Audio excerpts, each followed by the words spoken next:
मैं professor Anil Kumar TH college Hisua और lockdown के दरमियान बीए पार्ट थर्ड के 6 पेपर के बारे में बताना चाहता हूँ।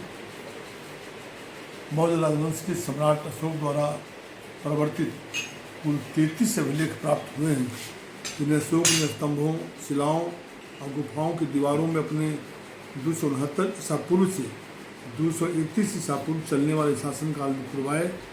यह आधुनिक बांग्लादेश, भारत, अफगानिस्तान, पाकिस्तान और नेपाल में जगह जगह पर मिलते हैं और बौद्ध धर्म के अस्तित्व के सबसे प्राचीन प्रमाणों में से है।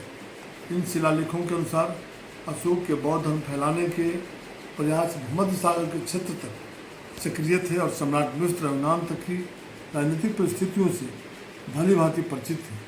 इनमें बौद्ध धर्म की बारीकियों पर जोर कम और मनुष्यों को आदर्श जीवन जीने की सीखें अधिक मिलती हैं। पूर्वी क्षेत्र में यह आदेश प्राचीन मगधी में ब्राह्मी लिपि के प्रयोग से लिखे गए थे। पश्चिमी क्षेत्रों के शिलालेखों में खरोष्ठी लिपि का प्रयोग किया गया। एक शिलालेख में यूनानी भाषा प्रयोग की गई है, जबकि एक अन्य में यूनानी और अरामाई भाषा में द्विभाषीय आदेश दर्ज है।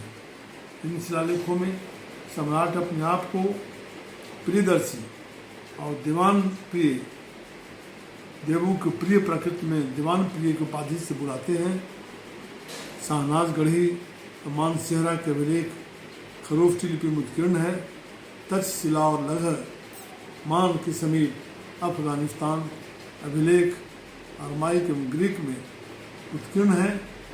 इसके अतिरिक्त अशोक के समस्त शिलालेख, लघु शिला स्तंभ लेख व लघु लेख ब्राह्मी लिपि में उत्कीर्ण है। अशोक का इतिहास यह इन अभिलेखों से प्राप्त होता है। अभी तक अशोक के 40 अभिलेख प्राप्त हो चुके हैं। सर्वप्रथम 1837 ईस्वी पूर्व में जेम्स प्रिंसिप नामक विद्वान ने अशोक के अभिलेख को पढ़ने में सफलता हासिल की। अभिलेखों में बौद्ध धर्म को अपनाने का वर्णन सम्राट बताते हैं। कलिंग को 264 ईसा पूर्व में पराजित करने के बाद उन्होंने प्रस्ताव में बौद्ध धर्म अपनाया।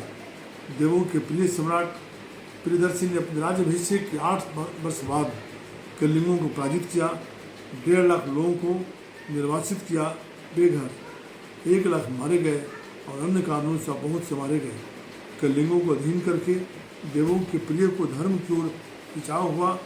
धर्म और धर्म शिक्षा से प्रेम हुआ। अब देवों के प्रिय को कलिंगों को प्राप्त करने का गहरा पछतावा है।